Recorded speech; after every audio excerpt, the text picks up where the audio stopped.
Information communication amadi technology ke chahicha asida miyoibana technology sinaduna thakar ubatargasu Mars ki laimaida amadi orbit ta chalu batargasu Manipur ge onadi Manipur ge ayam balaikai singda lambi thong ising maising amadi mai gi phim asi yamna phatna leri ngasi ge episode asida Wangkhei Angom Leikai amadi Wangkhei Ningthem Pukhri Awang Leirak ta leiba miyamna karam awaba khudongcha da mai nari ge habasi khangminarasi. So welcome to yet another episode of Leikai gi Wakat, presented by Impact News. Ta da batahoro udabuhor Wangkhei Ningthem Pukhri Mapal ki water supply amadi Wangkhei Angom Leikai ki taina basarukni Leikai sigi oina water supply sin nagna leirabni na ising maising si kitang sapram dong mali yam water supply jam nak lere ising si soira marang kai bi ro kwanturi nagna leibra khoi si kamai toge da minya ta yam nongni ga do wani akoi ising se masi akoi every week khuding ge akoi ising je leirabane bo si se leira water supply manak di lei hai adu akoi ising je leira sarab yam nagna water supply lei taragasu akoi bas di leirima miyam da hairiba water supply gi ising si force yam kana lakbana tabani na ising si yum da phajana tabangam da badagi Leikai sida ayam yum thong sing da hojik so damak private tankers da giler ga sinari adubu tulu na gumma ching masde dum ngamna chingta raga ising khara de dum phange tulu na ching ba hai se each and every individual ko hadi family khudimuk tulu leibadi nate adu leiriba kangbu sing na khar chingi adu ju imung tara adana tulu tara se chingnarak pohona rakudadi somdadi moi bauda tulu ne lai sing ju kongo lakbai phim da leire masi iram na lagi matang se masi ni amna maruina hoja ina thamjani se sigi iram nala si masi matam amada se ai isa sai nifu helabani sai nifu ni toyum do jangjala aikoina matam du urambada hariba nala se adu ke madik chawi adi somda semte yengbe somda leiriba nala se hoji yam pikna uri se matam amada khoi in ani je both side thaba matam da jaga do hangi bene ba aduna adu ke madik chauna leramba poni adubu for timing matam gi matungina changjal aga su akoina pamjarina leiriba khara nala se maji pura ising je siendraba stagnant ole adu ising je dum stagnant ole ramina nong kitang tabaga adum khoi imu thumna hale nong hek kitang tabaga keno da iram nala gi sing jam ta siendrabni na hojik su nong chu khibna tinga sayu kitang khikhibani hairiba lambi si gi matai se da lekhom thokpa hore ka chapi nong ta warim da sana jage ising sok jatui ro ising sok kai di sok tu asi water supply dagi water supply sam nak leiri se yum da ising ta da bra to ti je tangam da kha kut panina yam gwer ge tarak ti bo khra kuire tabji tari ada to losing da khotari tangam da ba losing da tingam dramina isana sokja roge na supply ta na jatui ne ba ada lambi si di ising solak matam da ising purga thodok thodin ta ba yari bo kitang nungai wa le lambi je ising ta ho yaw yaw isem galon puthoga ma ising sok pase water supply ta na chali water supply ama nangna leiri habi wahan tok tuma leitre aduga Wangkhei Angom Leikai gi sang liba leirak si leirak na idna sembi dribra kaino khangdre masim su amukta sem khibagi mami ta dre leibak amadi nung natana aduga kongkut acho acho natana lambi sida thoidona nungai lambi amagi masaktu madi uba phang Leikai gi Wakat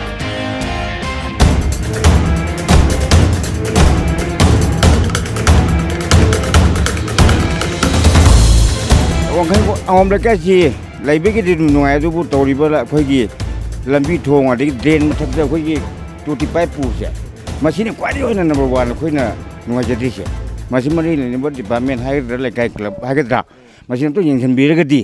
ising chen ba si kitang phaga na wakhan khanje khoina garbage se haidi amor kai myam yung gi smaina box ta kari da hapga leiba thengna jare masi khoigi IMC की site की खुसम लरगा थारक कोई private की pickup system दुना लखर plaque तो रकमा तु जाना माने प्राइवेट की करना कोई के नोइबुंग सी वार्ड नंबर 21 के काउंसिलर ना सिलबी रेगा मसिले भाग पकुरिंग हप्ता मगी मनुंग दा मुक लागा मोन लखु पिबने दुगा युम ममदगी कनल पासम सामा अदुगा केनो सिदि लंबी सिदि माय तोरगे सी संगपे लंबी सि मचिंदा पुगाय कायरगा लेरे अदु मसेम बिद्रे चाउ चाउ ना खुद पसुले हौरी लेरे मसी अखोइना सु हाइजबने अदु मोय हंदा गाड़ी मन थामदगी अमु हन्ना सु यंगबिद्रे मसी पुरा फिल्म मजुबु मादिंग मा लोनमक लंबी गी अमता याद्रे मते कितंग ही मंगारे तैदि लोन म हे नोंग ताबगा खु you're सिंगदि Angom Leikai gi lerak singsida leiriba electric ki pole singsida hanagi naked wire so dum uri aduga anuba koi prepaid ki wire connection su uba hore adu pam prepaid se yum khuding gi phangabra kamai torige yung khuding gi di phangai maje adubo yung khuding phangaga ju moina panba panda baidena karegi chenja thumja haigadra de amana mo koi VIP haidare VIP rongi di mai ja dum tatana dum thare VIP gi paisa na mara ꯑꯗꯩ ꯄ꯭ꯔꯤꯄꯦꯗꯀꯤ ꯄꯩꯁꯥꯁꯤꯅ ꯑꯃꯔ ꯈꯪꯗꯦꯕ ꯑꯩꯈꯣꯏꯗꯤ VIP ꯍꯥꯏꯖꯩꯁꯤꯗꯗꯤ ꯑꯩꯈꯣꯏꯒꯤ ꯄ꯭ꯔꯤꯄꯦꯗꯀꯤ ꯋꯥꯌꯔꯁꯦ ꯑꯃꯈꯛꯇꯪ ꯎꯏ ꯃꯁꯤꯗ ꯑꯃꯨꯛ VIP ꯒꯤ ꯀꯅꯦꯛꯁꯟꯁꯦ ꯃꯁꯤ ꯁ꯭ꯋꯥꯏꯗꯗꯤ VIP ꯅꯠꯇ꯭ꯔꯦ ꯃꯆꯤꯟꯗꯒꯤ ꯊꯥꯔꯛꯄꯁꯦ VIP ꯄꯩꯁꯥꯅ ꯑꯃꯔ ꯄ꯭ꯔꯤꯄꯦꯗꯀꯤ ꯄꯩꯁꯥꯅ ꯑꯃꯔ ꯈꯪꯗ꯭ꯔꯦ ꯑꯩꯈꯣꯏ ꯒ꯭ꯌꯥꯟ ꯇꯥꯗꯦ ꯒꯣꯔꯃꯦꯟꯅꯗꯤ ꯑꯩꯈꯣꯏꯒꯤ VIP ꯒꯤ ꯍꯥꯏꯕ ꯑꯃ ꯂꯩꯇꯦ ꯑꯗꯨꯒ ꯀꯣꯃꯟ ꯄꯤꯄꯜꯒꯤꯅꯦ ꯍꯥꯏꯕ ꯑꯃ ꯂꯩꯇꯦ ꯆꯞ ꯃꯥꯟꯅꯩ ꯍꯥꯏꯔꯤꯁꯤꯗꯤ ꯑꯗꯣ ꯃꯣꯏꯅꯗꯤ ꯑꯗꯨ ꯇꯧꯗ꯭ꯔꯦ ꯃꯆꯤꯟꯗꯗꯤ ꯆꯞ ꯃꯥꯟꯅꯩ ꯍꯥꯏꯕ ꯊꯕꯛꯇꯅꯦ ꯍꯦꯛꯇ ꯊꯤꯑꯣꯔꯤꯗꯗꯤ ꯐꯖꯍꯜꯂꯦ ꯊꯕꯛꯇꯗꯤ ꯄ꯭ꯔꯥꯛꯇꯤꯀꯦꯜꯗꯗꯤ ꯁꯨꯡꯌꯥ ꯌꯥꯗ꯭ꯔꯦ ꯃꯣꯏ ꯑꯁ꯭ꯋꯥꯏꯗꯗꯤ ꯈꯔ ꯅꯨꯡꯉꯥꯏ ꯍꯥꯏꯔꯛꯀꯅꯤ ꯃꯔꯝꯗꯤ ꯃꯣꯏꯗꯤ VIP ꯑꯃ ꯐꯪꯉꯝꯗꯤ ꯃꯩꯁꯦ ꯁꯨꯡ ꯃꯨꯠꯇꯦ VIP ꯐꯪꯉꯤꯁꯦ ꯑꯁ꯭ꯋꯥꯏꯗ VIP ꯃꯤ ꯈꯔ ꯂꯩꯕꯒꯤꯔꯣ ꯀꯩꯅꯣ VIP ꯑꯣꯏꯕ ꯃꯤ ꯈꯔ ꯂꯩ ꯍꯥꯏꯇꯥꯔꯦ ꯑꯩꯈꯣꯏ ꯉꯥꯡꯉꯤꯁꯦ ꯃꯣꯏ ꯁꯥꯎꯅꯤ ꯑꯩꯈꯣꯏ ꯁꯥꯎ ꯍꯥꯏꯗꯤ ꯑꯩꯈꯣꯏ ꯉꯥꯡꯊꯣꯛ ꯁꯣꯝꯗꯒꯤꯗꯤ ꯑꯩꯈꯣꯏ ꯀꯔꯤꯝꯇ ꯐꯦꯁꯤꯂꯤꯇꯤꯁꯦ ꯐꯪꯗ꯭ꯔꯕꯅꯤ나 ꯆꯍꯤ 14 ꯃꯉꯥꯅꯤ ꯑꯩꯈꯣꯏꯅ ꯍꯧꯖꯤꯛ ꯀꯔꯤꯝꯇ ꯕꯣꯔꯗꯔ ꯇꯥꯔꯦ ꯑꯩꯈꯣꯏꯗꯤ ꯕꯣꯔꯗꯔ ꯇꯥꯔꯦ ꯃꯣꯔꯦꯒ ꯆꯞ ꯃꯥꯟꯅꯔꯦ ꯑꯗꯨꯅ ꯀꯟꯁꯔꯟ ꯗꯤꯄꯥꯔꯠꯃꯦꯟ ꯅꯠꯇ꯭ꯔꯒ ꯃꯔꯤ ꯂꯩꯅꯕ MLA ꯂꯣꯀꯦꯜ MLA ꯍꯥꯏꯔꯤꯕ ꯑꯦꯔꯤꯌꯥꯁꯤ ꯌꯦꯡꯁꯤꯟꯕꯤꯕꯁꯤꯅꯤ ꯂꯩꯀꯥꯏꯒꯤ ꯃꯤꯌꯥꯝꯅ ꯄꯥꯝꯕꯤꯕꯁꯤ ꯑꯗꯨꯒ ꯃꯔꯨꯑꯣꯏꯅ ꯂꯩꯀꯥꯏꯁꯤꯗꯁꯨ ꯁꯦꯒꯃꯦꯟ ꯃꯌꯥꯝ ꯂꯩꯔꯦ ꯑꯩꯈꯣꯏꯒꯤ VIP ꯑꯦꯔꯤꯌꯥ ꯍꯥꯏꯕꯒꯤ ꯃꯑꯣꯡꯗ ꯄ꯭ꯔꯤꯚꯤꯂꯦꯖ ꯍꯦꯟꯅ ꯐꯪꯕ ꯑꯇꯣꯞꯄ ꯂꯩꯀꯥꯏꯒꯤ ꯃꯤꯌꯥꯝꯅ ꯐꯪꯅꯗꯕ ꯄ꯭ꯔꯤꯚꯤꯂꯦꯖꯁꯤꯡ ꯈꯨꯗꯣꯡꯆꯥꯕꯁꯤꯡ ꯐꯪꯕ ꯈꯔꯁꯨ ꯌꯥꯎꯔꯤ ꯃꯔꯝꯅ ꯂꯩꯀꯥꯏ ꯃꯤꯌꯥꯝꯅ ꯄꯦꯟꯗꯕ ꯐꯣꯡꯗꯣꯛꯅꯔꯛꯂꯤ ꯂꯩꯀꯥꯏꯁꯤ ꯏꯀ꯭ꯋꯦꯂꯤ ꯗꯤꯁꯇ꯭ꯔꯤꯕ꯭ꯌꯨꯠ ꯇꯧꯗ꯭ꯔꯦ ꯃꯩꯁꯤꯡ every facility da khara mana hena phange khara mana phangna wana lere ima ka chatino oh ai asida ngasi snan jatra ne laigi da chatluba ado akhoi songi je somthang ba sai che si lambi je yam nungai ti ko na ko rege lambi je as yam kuire bo sahi 8 mu sujala e adu ising dinu ngai ribo ising je water supply si lamna adu di mai capacity ki jang hai tare ai enum pamjo mong da ne tawraga dum nungai ra ni khar nungai ra hai ta ai ne pamjo mong da tulu na chingna basiro tulu na chingba khangde loksan ba khangde pipe leraga adu di hona ba ta ba mi tulu na chingba jidi yadre na thingra bane PhD department aw akhoi thingna ningam ni ne kaino da tulu sijina ba je horsepower pi adi akhoi ngam de ba chingba khara chawo mina dum joro chingbada hoi adu lekai sida khoi VIP khara chu tare ha ima hoi VIP de chingba jala hadi khudong cha ba se ka hena phangba mi jo khara dum yawe as akhoi di yamna middle class ni da kaim ba adu facility je logde adum sura cha bai tare khoi yambam su thabu yam kalli khoi iram nala se mari lena ba mi singna sengdok pidram ni na isana mari lena ba mi o helagi haidana lekai gi responsible amoina babung nala se sengbiri babung nala se sungjen chen dar ba kamai tori jano Jendre. Oh. Yang gori cendra lere ji. Mogi lebak thomba khopada changgibda ko. Garina mase atopa mina nala sembiram bane ba. Aro kaim kai bu khopa se jengbiram dre. Adra khoina chin da bagi kanu to wa ne ba. Okay. Atu nala je in sum yeng jabda yumlum thangma sai sidi akoi wall hai tare ne ko retaining wall se leibu aduga lambirom thangma saruk sidi retaining wall je loi kair ga zu lei natraga lei tabna ayam boy leiba wen leibung to wi sona kan sai ki retaining wall je chalam da bajalo Chalamme. Kai greba. Mai ga je kamai tori ge mai chang na bi rabro. Mai budi hauji chang khar na re ba. Adu su ko VIP khangti ama khangti ko moi lori su to. VIP se VIP matang yoraga di mayam se lekai minina ama ama nung sinagi roi lana lawno gini hai bafum sida VIP matang sida phondo ga dra adu lekai sida VIP le re ha gi mami ji ai di khaita ra khoi gi yumda hau hinjang thong bada manam lakpur maina manam di lakpa hore VIP culture se lekai sida leire hai base masi kyam yabiningi yamna masi akoi ta sena ai taraga di apai ba singna VIP gi ngasai ke no da mai magi angam capacity de loksina bane masi akoi sai da laiba pipet laiba ama tawri yumda asangba kangum na sange sangda kangum na sangdre VIP tawri singi di changa panga laiba ta chengna thigal lo taraga di moi gi adu gi role dhulera moi Leikai gi Wakat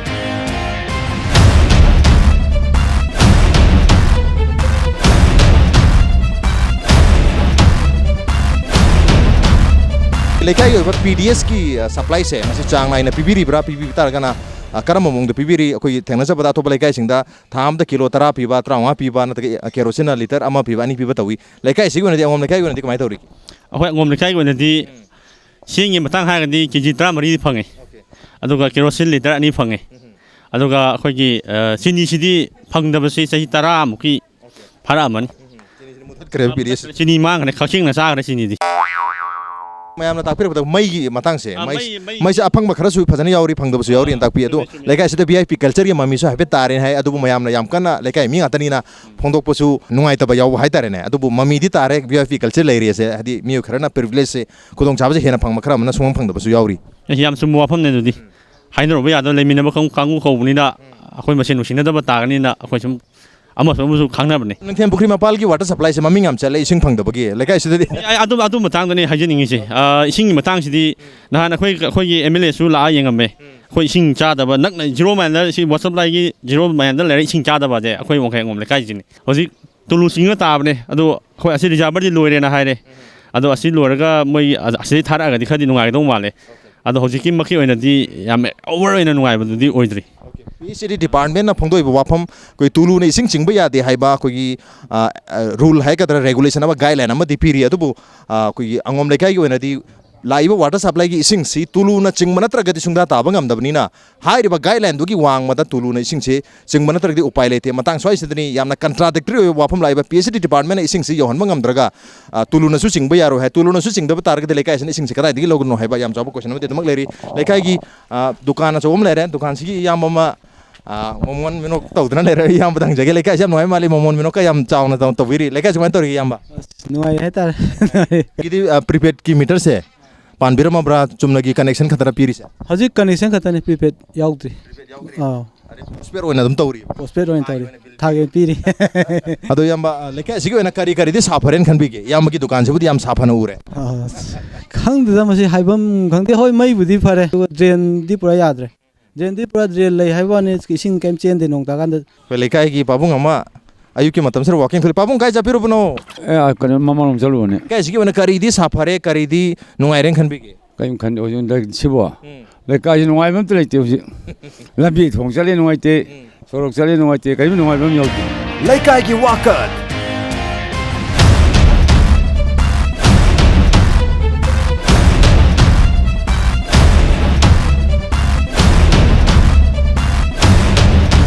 Wangkhei Angom Leikai Leirak Manungni ada Leirak sida ko icem lari cetang jagi se Leikai jo kam palige ꯑꯩꯈꯣꯏ ꯂꯩꯀꯥꯏꯁꯦ ꯄꯥꯟꯕ ꯍꯥꯏꯁꯦ ꯑꯗꯨꯝ ꯅꯨꯡꯗꯤ ꯅꯨꯡꯉꯥꯏꯅ ꯂꯩꯔꯤꯀꯣ ꯑꯗꯨꯏꯁꯨ ꯏꯁꯤꯡꯒꯨꯝꯕ ꯃꯩꯒꯨꯝꯕꯁꯤ ꯃꯇꯥꯡꯗꯅꯦ ꯏꯁꯤꯡꯁꯤꯗꯤ ꯑꯩꯈꯣꯏ ꯁ꯭ꯋꯥꯏꯒꯤ ꯑꯣꯏꯅꯗꯤ ꯇꯥꯔꯦ ꯅꯨꯡꯉꯥꯏꯔꯦꯕꯀꯣ ꯑꯗꯨꯏꯁꯨ ꯑꯉꯣꯝ ꯂꯩꯀꯥꯏ ꯑꯁꯥꯏ ꯃꯇꯦꯛꯇ ꯅꯨꯡꯉꯥꯏꯇꯕ ꯃꯌꯥꯝ ꯌꯥꯎꯔꯤꯕ ꯂꯩ ꯁꯤꯖꯤꯟꯅꯕ ꯏꯔꯝ ꯅꯂꯥꯁꯦ ꯃꯣꯏꯅ ꯗ꯭ꯔꯦꯟ ꯅꯨꯡ ꯁꯔꯀꯥꯔꯅ ꯐꯖꯅ ꯁꯦꯝꯕꯤꯔꯦ ꯅꯨꯡꯉꯥꯏꯔꯦ ꯇꯧꯕꯇꯕꯨ ꯃꯣꯏꯅ ꯊꯥꯒꯤ ꯈꯪꯗꯦ ꯊꯥꯈꯥꯏ ꯈꯪꯗꯦ ꯀꯥꯎꯟꯁꯤꯂꯔꯒ ꯇꯥꯟꯅꯔꯒ ꯁꯦꯡꯕ ꯑꯃꯗꯤ ꯂꯥꯛꯍꯟꯅꯤꯡꯉꯤ ꯕꯣꯠꯀꯤ ꯃꯇꯝꯗꯗꯤ ꯌꯨꯝꯊꯣꯡ ꯈꯨꯗꯤꯡ ꯆꯪꯒꯤ ꯃꯈꯨꯜ ꯂꯣꯟꯗꯅ ꯆꯪꯉꯛꯑꯅꯤ ꯕꯣꯠꯀꯤ ꯀꯩꯅꯣ ꯄꯤꯌꯣꯅ ꯑꯗꯨꯒ ꯂꯝꯕꯤꯁꯦ ꯍꯧꯖꯤꯛ ꯕꯣꯠ ꯃꯇꯝ ꯌꯧꯔꯝꯅꯤꯅ ꯂꯥꯛꯑꯅꯤ ꯇꯥ ꯇꯧꯁꯜꯂꯝꯃꯅꯤ ꯀꯣꯏꯂꯥꯁ ꯇꯩꯔꯝꯃꯅꯤ ꯇꯣꯛꯈ꯭ꯔꯅꯤ ꯑꯗꯣ ꯃꯁꯤꯗ ꯍꯧꯖꯤꯛ ꯑꯁꯣꯝꯗ ꯑꯅꯥꯕ ꯑꯃ ꯍꯧꯖꯤꯛ ꯇꯉꯥꯏ ꯐꯗꯅ ꯄꯨꯔꯦ ꯍꯥꯏꯇꯥꯔꯗꯤ ꯂꯩꯕ ꯀꯣꯝꯁꯦ ꯑꯗꯨꯝ ꯈꯨꯗꯛꯇ ꯑꯗꯨꯝ ꯑꯅꯥ ꯍꯦꯟꯖꯜ ꯑꯗꯨꯝ ꯂꯣꯏꯈꯤꯕꯅ ꯍꯥꯟꯈꯤꯅꯦꯕ ꯑꯅꯥꯕ ꯄꯨ ꯐꯥꯎꯗ ꯂꯝꯕꯤꯁꯤꯗ ꯄꯨ ꯇꯥꯔꯒꯗꯤ ꯑꯅꯥꯕ ꯍꯦꯟꯖꯟꯕ ꯐꯤꯕꯝꯗ ꯂꯩꯔꯦ ꯑꯩꯈꯣꯏ ꯏꯃꯥ ꯑꯃ ꯑꯩꯈꯣꯏ ꯑꯌꯨꯛꯀꯤ ꯃꯇꯝꯁꯤꯗ ꯏꯃꯥ ꯍꯦꯛ ꯎꯕꯗꯨꯔꯣ ꯑꯣ ꯑꯩ ꯃꯥꯜꯂꯦꯕ ꯇꯤꯚꯤꯁꯤ ꯌꯥꯝ ꯌꯦꯡꯉꯦꯕ ꯂꯩꯀꯥꯏꯁꯦ ꯀꯝ ꯄꯥꯜꯂꯤꯒꯦ ꯑꯩꯈꯣꯏ ꯂꯩꯀꯥꯏꯁꯦ ꯑꯗꯨꯝ ꯈꯔ ꯑꯗꯨꯝ ꯅꯨꯡꯉꯥꯏ ꯍꯥꯏꯇꯥꯔꯦ ꯀꯣ ꯑꯗꯨꯝ ꯍꯥꯏꯕ ꯇꯥꯕ ꯑꯗꯨꯃꯥꯏꯅ ꯏꯃꯥ ꯍꯟꯗꯛ ꯑꯩꯈꯣꯏꯒꯤ ꯑꯣꯜꯗ ꯑꯦꯖ ꯄꯦꯟꯁꯤꯟꯒ ꯇꯧꯕꯗꯣ ꯏꯃꯥꯗꯤ ꯌꯥꯎꯕ꯭ꯔꯥ ꯀꯃꯥꯏꯅ ꯇꯧꯒꯦ ꯌꯥꯎꯏ ꯍꯟꯗꯛꯁꯦ ꯐꯪꯉꯦ PDSꯀꯤ ꯆꯦꯡ ꯀꯦꯔꯣꯁꯤꯟꯒꯨꯝꯕꯗꯤ ꯂꯧꯕꯤꯕ꯭ꯔꯣ ꯑꯣ ꯆꯦꯡꯗꯣ ꯑꯗꯨꯗꯤ ꯀꯩꯅꯣ ꯏꯁꯤꯡꯒ ꯆꯦꯡꯒꯗꯤ ꯑꯗꯨꯝ ꯂꯧꯏ ꯊꯥ ꯈꯨꯗꯤꯡꯒꯤ ꯂꯥꯛꯄ꯭ꯔꯥ ꯀꯃꯥꯏꯅ ꯇꯧꯒꯦ ꯊꯥ ꯐꯥꯕ ꯐꯥꯗꯕ ꯑꯗꯨꯗꯤ ꯃꯣꯏ ꯌꯦꯡꯀꯥꯟꯗ ꯑꯗꯨꯝ ꯆꯠꯂꯦ ꯏꯃꯥ ꯍꯣꯏꯁꯨ ꯑꯗꯨꯝ ꯀꯩꯁꯨꯝꯇ ꯍꯥꯏꯔꯨꯗꯦ ꯃꯩꯁꯨ ꯑꯩꯈꯣꯏꯗꯤ VIP ꯂꯧꯁꯟꯕꯅꯤꯅꯕ VIP ꯀꯅꯦꯛꯁꯟ ꯐꯪꯉꯕ ꯆꯅꯤ ꯊꯤꯔꯤꯅꯦ VIP ꯐꯪꯉꯕꯣ ꯏꯕꯥꯏꯁꯦ VIPꯗꯤ ꯇꯥꯔꯦ 이름 나라 이신고 뭐지 그만 떠오르기 ꯃꯁꯤꯒꯤ ꯐꯤꯕꯝꯁꯤꯗ ꯍꯥꯏꯕꯗ ꯀꯥꯟꯅꯗ꯭ꯔꯦꯗ ꯀꯅꯥ ꯂꯥꯛꯑ ꯁꯦꯝꯗꯣꯏꯅꯣ ꯈꯪꯗ꯭ꯔꯦ लेबाक पोपा खुदिंगी थामदा मरीरक हप्ता आमदा अमरकल लखोट लाकपा कोई प्राइवेट की गाड़ी पिकअप सिस्टम सो लाया दुगा अमरका में हम लखोट खरे लेकाई की यामम जुलेरी याम जवारी साजगे याम लेकाई सिव कम पानबीरगी लेकाई सिदी याम सोथरे करी सोथरे के को लेकाई सिदी ड्रेनदगी करीदगी टोटली फेनी मईजे अखोई प्रीपेड खर खतने अदगी कनोदा लेबा अखोई ड्रेनेदा लेबा कांगबु सिदी नों लाकपची नोंदा दुम चांग नाइदे मईजिबो अखोई स्वासिदा नॉर्मल हाइबमा अदगी VIP हाइबमा अनि थोक लेजे कमाय तुजान खंगदे सिदी मई प्रीपेड सिस्टम लाकपदैनी सिजे अदो नॉर्मल हाइजना अखोई हानगी ड्रेन दो अदुगुमने लेकाई सिगी इसिंग सिदी कमाय तौरिगी इसिंग सिदी टोटली फेल लोरे चांग नाइदे नोंदा निमित खुदिंग ताबनते हप्ता आमदा वन डे जु खाइमा sang tulung singde ne na tadi tab jante sini chayola mada ising jamu khadani ta du si adu su normal oina ising taba ngamdabadagi lekai miyamna tulunu tawrage ising se chingi adubu PCD department na tulunu chingba yaroina thingba thami adubu lekai asida tulunu chingdragadi ising je sungphang phangdabani na PCD department hari wafam si tasengna contradict oi wafam adumak oiri ado ko itaw ma haigadra yama ma haigadra ko pochai lero thorpon thena jare lekai se gong panbirigi ꯂꯩꯀꯥꯏꯁꯤ ꯁ꯭ꯋꯥꯏꯐꯥꯎꯒꯤ ꯅꯨꯡꯉꯥꯏꯔꯤ ꯑꯁꯤ ꯃꯃꯥꯡꯗ ꯎꯕꯤꯔꯤꯁꯤꯅꯤ ꯃꯃꯥꯡ ꯍꯦꯛ ꯀꯥꯈꯠꯈꯤꯕꯗ ꯑꯁ꯭ꯋꯥꯏꯗ ꯑꯩꯈꯣꯏ ꯏꯝꯐꯥꯜꯁꯤ ꯂꯣꯏꯕꯒꯨꯝ ꯇꯧꯔꯦ ꯍꯥꯏꯔꯤꯕ ꯂꯝꯕꯤꯁꯤꯒꯤ ꯍꯦꯛ ꯋꯥꯡꯃꯗꯒꯤꯗꯤ ꯃꯁꯤ ꯏꯝꯐꯥꯜ ꯑꯣꯏꯗꯣꯏꯔꯥ ꯅꯠꯇ꯭ꯔꯒꯅ ꯃꯁꯤ ꯀꯩ ꯂꯝ ꯑꯣꯏꯗꯣꯏꯅꯣ ꯈꯪꯗ꯭ꯔꯦ ꯂꯩꯀꯥꯏꯗꯤ ꯑꯃꯈꯛꯇꯅꯤ ꯂꯩꯀꯥꯏꯗꯤ ꯑꯃꯈꯛꯇꯅꯤ ꯑꯗꯨꯕꯨ ꯃꯐꯝ ꯑꯁꯤꯗꯒꯤ ꯈꯣꯡꯀꯥꯞ ꯌꯥꯡꯈꯩ ꯍꯦꯛ ꯆꯠꯄ ꯃꯇꯨꯡꯗ ꯂꯩꯈ꯭ꯔꯤꯕ ꯃꯐꯝꯁꯤ ꯂꯩꯀꯥꯏ ꯁꯦꯝ ꯂꯩꯀꯥꯏ ꯑꯣꯏꯕ ꯇꯥꯔꯒꯁꯨ ꯃꯁꯤ ꯀꯔꯝꯕ ꯂꯩꯀꯥꯏꯅꯣ ꯃꯅꯤꯄꯨꯔꯒꯤ ꯂꯝ ꯃꯥꯟꯖꯜꯂꯛꯇ꯭ꯔꯦ ꯍꯥꯏꯕ ꯋꯥꯐꯝ ꯂꯥꯛꯑꯦ ꯈꯣꯡꯀꯥꯞ ꯌꯥꯡꯈꯩꯃꯨꯛ ꯆꯠꯈꯠꯂꯒ ꯂꯩꯔꯤꯕ ꯃꯐꯝꯁꯤ ꯆꯪꯉ ꯌꯦꯡꯉꯁꯤ ꯏꯃꯥ ꯀꯔꯝ ꯀꯔꯝ ꯄꯥꯟꯕꯤꯔꯤꯒꯦ ꯂꯩꯀꯥꯏꯁꯤꯕꯣ ꯂꯩꯀꯥꯏꯁꯤ ꯑꯗꯨꯝ ꯃꯌꯥꯝ ꯅꯨꯡꯉꯥꯏꯔꯤꯗꯨꯅꯤ ꯑꯩꯈꯣꯏ ꯒꯥꯔꯕꯦꯖ ꯁꯤꯁꯇꯝꯁꯤ ꯂꯩꯀꯥꯏꯁꯤꯗ ꯂꯣꯏ ꯌꯨꯝꯊꯣꯡ ꯈꯨꯗꯤꯡꯒꯤ ꯌꯥꯎꯅꯔꯕ ꯖꯥꯠꯂꯥ ꯑꯗꯨꯝ ꯂꯣꯏ ꯌꯥꯎꯅꯩꯌꯦ ꯏꯔꯝ ꯅꯂꯥꯗ ꯀꯩꯗ ꯄꯨꯡ ꯍꯨꯟꯗꯣꯛꯄ ꯌꯥꯎꯅꯗ꯭ꯔꯦ ꯌꯥꯎꯅꯗ꯭ꯔꯦ ꯗꯁꯕꯤꯟꯁꯦ ꯂꯥꯛꯄꯗꯒꯤ ꯑꯗꯨꯝ ꯐꯠꯇ ꯍꯧꯗꯤꯗꯣ ꯀꯩꯝ ꯇꯥꯗ꯭ꯔꯦꯕ ꯁꯦꯝꯕꯤꯅꯤ ꯁꯦꯝꯕꯤꯗꯦ ꯑꯩꯈꯣꯏꯗ ꯂꯅꯥꯏ ꯂꯣꯏ ꯁꯦꯝꯃꯤ ꯉꯥꯛꯇꯅꯦ ꯗ꯭ꯔꯦꯟ ꯅꯨꯡ ꯆꯜꯂꯤ ꯃꯌꯥꯝꯁꯦ ꯁꯤꯒꯥꯁꯤ ꯑꯩꯈꯣꯏ ꯂꯣꯏ ꯂꯅꯥꯏ ꯇꯧꯖꯔꯤ ꯉꯥꯛꯇꯅꯤ ꯂꯝꯕꯤꯁꯤꯁꯨ ꯂꯅꯥꯏ ꯁꯦꯝꯗ꯭ꯔꯗꯤ ꯁꯦꯝꯃꯔꯣꯏꯗꯣꯏ ꯖꯥꯠꯂꯥ ꯀꯅꯥꯅ ꯈꯪꯅꯩ ꯑꯗꯨꯗꯤ ꯒꯣꯔꯃꯦꯟꯅ ꯂꯝꯕꯤꯁꯦ ꯑꯩꯈꯣꯏ ꯑꯋꯥꯡ ꯂꯩꯀꯥꯏ ꯂꯝꯕꯤꯁꯦ ꯑꯌꯥꯡꯄꯜꯂꯤ ꯇꯥꯈꯤꯗꯣꯏꯔꯤꯃ ꯑꯌꯥꯡꯄꯜꯂꯤ ꯇꯥꯗꯣꯏꯅꯤ ꯑꯩꯈꯣꯏꯒꯤ ꯑꯉꯣꯝ ꯂꯩꯀꯥꯏꯗꯒꯤꯅ ꯑꯌꯥꯡꯄꯜꯂꯤ ꯇꯥꯕꯒꯤ ꯂꯝꯕꯤꯁꯤꯗꯤ ꯀꯟꯗꯤꯁꯟ ꯌꯥꯝꯅ ꯐꯠꯇꯅ ꯂꯩꯔꯦ Leikai Wakat.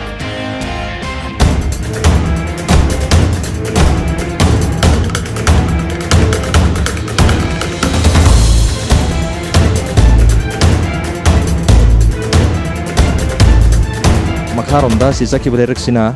ꯅꯤꯡꯊꯦꯝ ꯄꯨꯈ꯭ꯔꯤ ꯃꯄꯥꯜ ꯇꯥꯗꯣꯏꯅꯤ ꯅꯤꯡꯊꯦꯝ ꯄꯨꯈ꯭ꯔꯤꯔꯣꯝ ꯆꯠꯈꯤꯗꯕ ꯂꯝꯕꯤꯅꯤ ꯑꯗꯨꯒ ꯁ꯭ꯋꯥꯏ ꯃꯔꯛꯁꯤꯅ ꯑꯩꯈꯣꯏ ꯑꯉꯣꯝ ꯂꯩꯀꯥꯏ ꯋꯥꯡꯈꯩ ꯑꯉꯣꯝ ꯂꯩꯀꯥꯏꯒꯤ ꯑꯦꯔꯤꯌꯥꯅꯤ ꯑꯗꯨꯕꯨ ꯑꯉꯣꯝ ꯂꯩꯀꯥꯏꯒꯤ ꯈꯤꯇꯪ ꯁ꯭ꯋꯥꯏꯗꯒꯤ ꯈꯣꯡꯀꯥꯞ ꯆꯥꯃꯨꯛ ꯆꯠꯂꯒ ꯂꯩꯕ ꯃꯐꯝꯁꯤꯗꯗꯤ ꯂꯝꯕꯤꯁꯤ ꯐꯖꯅ ꯁꯦꯝꯕꯤꯔꯒ ꯂꯩꯔꯦ ꯑꯗꯨꯕꯨ ꯍꯥꯏꯔꯤꯕ ꯀꯜꯚꯔꯠ ꯑꯃ ꯂꯩꯔꯤꯁꯤꯒꯤ ꯃꯃꯥꯡꯂꯣꯝ ꯊꯪꯕ ꯁꯔꯨꯛ ꯑꯗꯨꯒ ꯑꯌꯥꯡꯄꯜꯂꯤ ꯆꯠꯈꯤꯒꯗꯕ ꯂꯝꯕꯤ ꯑꯉꯣꯝ ꯂꯩꯀꯥꯏꯗꯒꯤꯅ ꯑꯌꯥꯡꯄꯜꯂꯤ ꯇꯥꯕ ꯂꯝꯕꯤꯁꯤꯃꯗꯤ ꯃꯁꯤ ꯁꯦꯝꯖꯤꯟꯗꯨꯅ ꯂꯩꯕꯁꯤ ꯌꯥꯝ ꯀꯨꯏꯅ ꯂꯩꯔꯛꯄ ꯃꯥꯜꯂꯦ ꯑꯗꯨꯒ ꯃꯁꯤꯗ ꯕ꯭ꯂꯦꯛ ꯇꯣꯞꯄꯤꯡꯒꯤ ꯀꯣꯏꯂꯥꯁ ꯊꯥꯔꯝꯕꯒꯤ ꯃꯃꯤꯁꯤ ꯁꯨꯡꯇꯥ ꯇꯥꯗ꯭ꯔꯦ ꯆꯥꯎꯔꯕ ꯑꯀꯨꯠ ꯑꯇꯣꯡ ꯂꯩꯈꯣꯝ ꯂꯩꯅꯥꯡ ꯂꯩꯕꯥꯛ ꯅꯥꯄꯤ ꯁꯤꯡꯕꯤ ꯅꯠꯇꯅ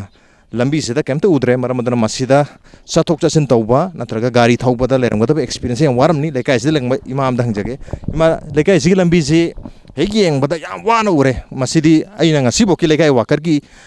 ꯏꯄꯤꯁꯣꯠ ꯃꯌꯥꯝ ꯑꯃ ꯆꯠꯆꯔꯛꯄ ꯃꯇꯝꯗ ꯑꯩꯈꯣꯏꯒꯤ ꯑꯉꯣꯝ ꯂꯩꯀꯥꯏꯒꯤ ꯂꯝꯕꯤꯁꯤꯒꯤ ꯁꯨꯃꯥꯏꯅ ꯐꯠꯇꯕ ꯂꯝꯕꯤꯁꯦ ꯑꯝꯇ ꯎꯖꯔꯛꯇ꯭ꯔꯤ ꯃꯁꯤꯒꯤ ꯀꯟꯗꯤꯁꯟꯗ ꯂꯩꯔꯛꯏꯁꯦ ꯀꯌꯥꯝ ꯀꯨꯏꯔꯒꯦ ꯃꯁꯤ ꯁꯦꯝꯕꯤꯅꯕꯒꯤ ꯁꯦꯝꯕꯤꯔꯅꯤ ꯀꯥꯏꯅ ꯍꯥꯏꯕꯒꯤ ꯋꯥꯐꯝ ꯂꯩꯈꯤꯕ ꯌꯥꯎꯔꯕ꯭ꯔꯥ ꯀꯃꯥꯏꯅ ꯇꯧꯔꯤꯒꯦ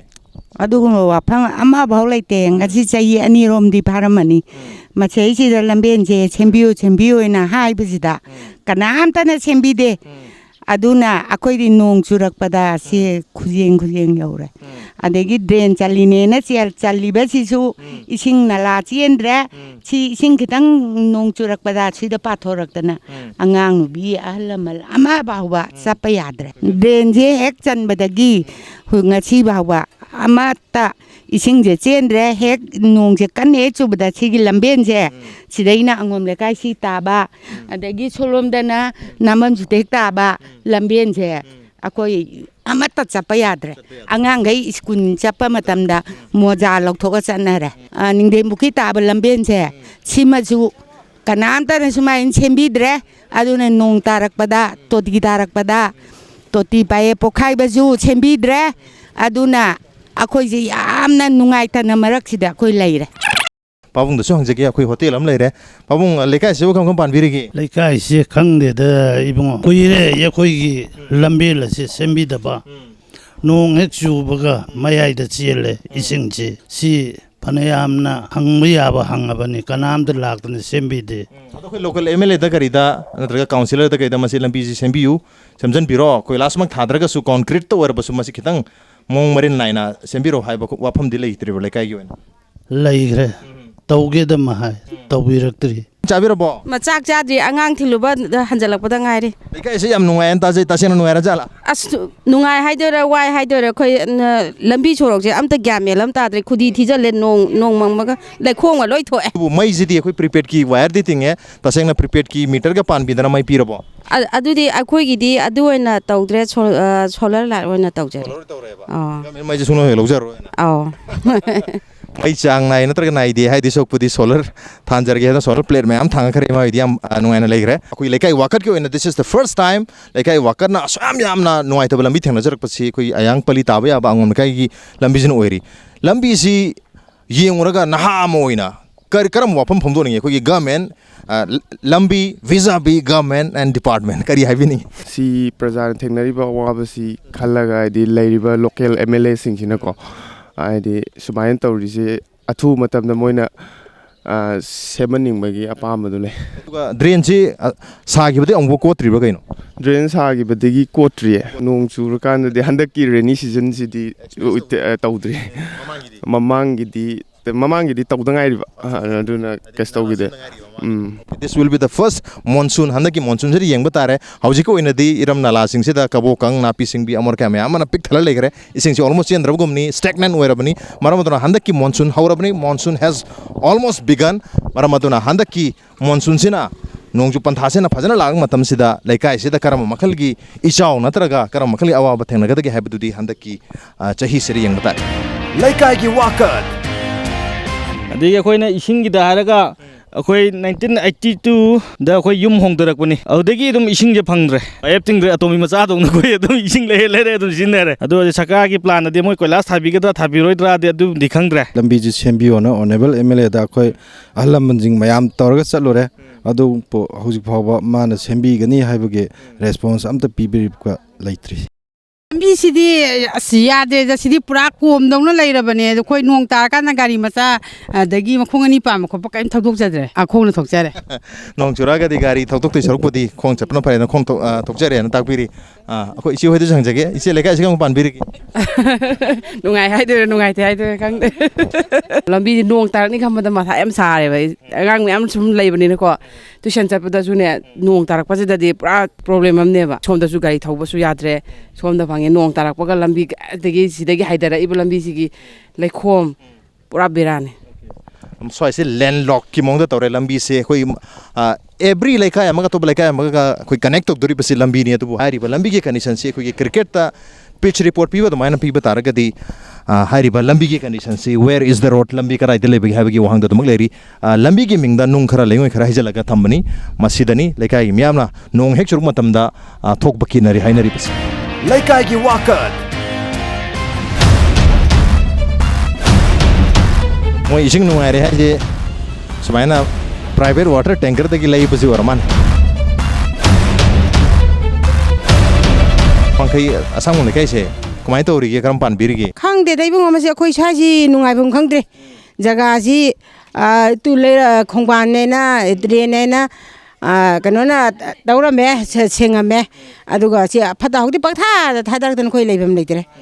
ꯅꯝꯊꯤꯕꯅ ꯅꯛꯅꯕꯗꯤ ꯗ꯭ꯔꯦꯟꯁꯤꯗ ꯂꯩꯔꯤꯕ ꯐꯤꯕꯝ ꯁꯟꯊꯤ ꯁꯟꯌꯨꯡꯒꯤ ꯐꯠꯇ ꯍꯥꯎꯊꯤ ꯃꯌꯥꯝꯁꯤꯅ ꯐꯨꯟꯖꯟꯕꯅ ꯃꯔꯝ ꯑꯣꯏꯗꯨꯅ ꯌꯥꯅ ꯈꯥꯂꯨꯈꯥꯗ ꯂꯩꯅꯥ ꯇꯤꯟꯅꯥ ꯄꯣꯛꯂꯛꯄ ꯌꯥꯕꯒꯤ ꯇꯤꯟ ꯀꯥꯡ ꯃꯌꯥꯝꯗꯒꯤ ꯂꯩꯅꯥ ꯇꯤꯟꯅꯥꯁꯤ ꯄꯣꯛꯇꯅꯕ ꯃꯤꯌꯥꯝꯗ ꯑꯩꯅ ꯋꯥꯀꯠ ꯑꯁꯤ ꯑꯩꯅ ꯄꯤꯖꯔꯤ इरम नालासिगी मनमसिना अनकपद लेब मिसिंगदा यामना नुवाइतबम ओइरे अदुगा नोंजु पंथादना मसि खराना चेन खरगसु अयामनदि चेन मगमदादना लंबिरोमदा नत्रगा सुमांग थिलोंदा हाइगलकपगी खुदोंचादा बसि लेकाइ मियामना मायोंगनरी अदुबो लंबी सिजु अदुम अयामना कायरा लेरे मसिसु अदुम कयाम कोरगे सुमाइ लेरे लंबी सिजु कायरा लेरे सेम्बीबसे मोइगी एमएलए नि मिनिस्टर नि ना तौसिंजिना हन्नि यंगबिदे अदु थांना चाने सिंगदि थांना चाने सिंजे वाइदगी कोइना चिंजलगा फंगी चिंधनददि तो वाटर सप्लाई सिंग ताद्रो तादे लेइरि मिने कोजु लेइबदि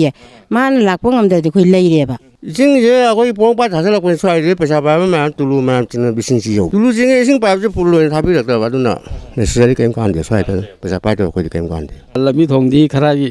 नुंगाइतरे यादरे अदुना मचीदि आइगी मोतदि फनामसु कुइरे अदुना खरा सरकार की मकैदगी आइदी मियेंग फजना आइदी संगबा पामी हैना आइदी करुगे लौजै आइदी लंबी गदि पूरा टोटली फेलने इम्फाल में ले इम्फाल सिटी ले बाको जे पूरा अखोइ चखोत जाति दे अखोइ ओरम इम्फाल की दे कोइ बाजार जीरो माइने न अखोइ सि ले कुनु मांगा जा मसे हुजि ले लंबी सि लंबी सि ले उबिरि लंबी सि उरेना सि लंबी जे अखोइ सि सरकार एमएलए देगा अखोइ न हाजे लंबी जे गाय पोतरा कुन खदा थाबिउ गाने को रेस्पॉन्स फजन फंगदे तौगे हाय वाकिंग सीजन लो लागा तौगे को के अदु दा सबे ज्ञान में ताते तो चादिये याम थेंगिदा वा इखरा इमाइदि दो लेकाइ सिबो कम पानबिरिगे लेकाइ सि नुंगाइबदि को अदुगा अखोइदिने इसिंजे मोन ngayadan khara pirame lambi thongje moi chembine haramebko sembidre ma haje doise अदु इरम नालासि सेम्बिबदगी मयाम अमोर के थादाबदा नुंगाइरे अमोर के मयाम थादनरे अदु दिन नुंगाइरे खोइ थादाबा यावरे कईनो खोइ सय मरकसे चक्रम लेरक अबदि असांगम लेरकसिददि अखोगी अंगोम लेकाइगी सुमाइना था खुदिंगी लुपा चामा चामा पिथोगा प्राइवेट की आईएमसी ना थारकपा अमोन के लखतपदो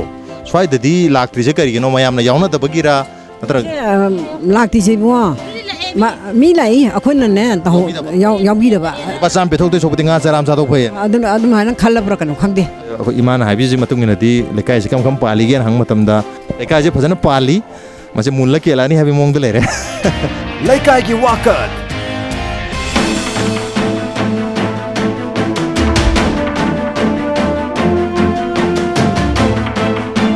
Wangkhei Ningthem Pukhri hainariba Pukhri sini Pukhri gi isingsi ngaksang ju ngange adu isingse nang laure nang lawom si yaure sinabu yadre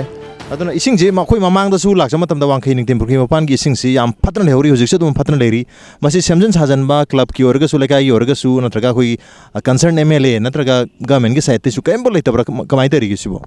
Masih hojibau ki manung jadi thoidok pa kalap ki side kalap su basing yam lei kalap ki side ki masih mesing molam me matang jita makoi na kaya interest lei taba hai gadra madai de action lokhat pam te leite aduga go mengi side ki jo action lokhat pam te le hoji mang da uri ba ising thajal le ba khosal le ba ja adum yengbiyo si patau thajal le khosal le ba je adu ba khoi na Pukhri da irrigation ba phiron thajan ba je Manipur ki manung da Ningthem Pukhri sinatna atopa Pukhri am da leirong ne ji ai mo da thajal ba le je de masih khoi na chai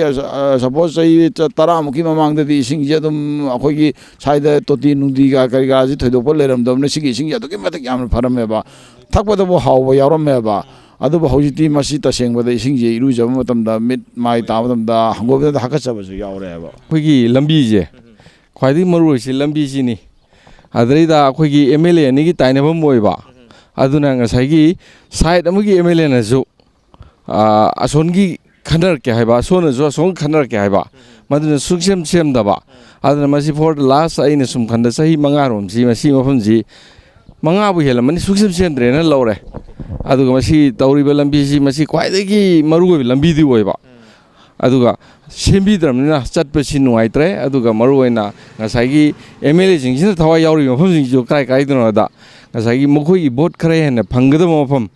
adi both side ta magi border le mafam da oina interest lowa adu akhoi border oi mafam sidi makoi amta su ithinai su lakte hoi sometimes moi vote ki matam da lakpa na na tai matam da di makoi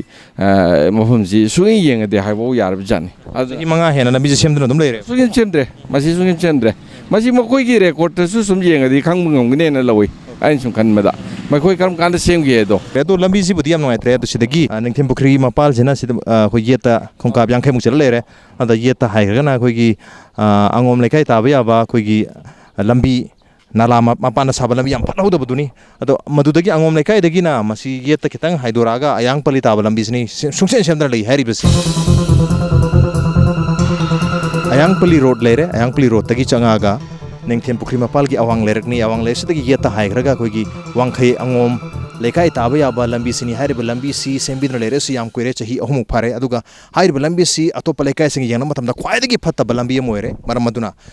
lekai sing miyam na hairiba lambi si athu matamda semjan biu haiba chauba apa mam phongdung narakli plus Ningthem Pukhri mapal gi water supply sina piribi sing si sapu kana pibangam dabdagi lekai ayamba yumthong sing de sing phangnada dana tulun sing na yaure masini ngasi lekai gi wakar gi thorom ngasi gi edition se karam tobi bagi natraga lekai gi wakar ki temna adong gi lekai da lahaning bataraga dekho de mail thabir biyagani khoi mail id impacttvnews@gmail.com natraga khoi gi Facebook page www.facebook.com/impacttvmanipur da join tobirga comment amadi feedback thabir biyagani ngasi gi onadi lekai gi wakar ki thorom si matang swad losin jarage mathang gi chayol da anoba episode amaglorana anoba lekai ama pudrak chege till then keep watching Impact News keep watching lekai gi wakat ta da bata horo udaba horo ciao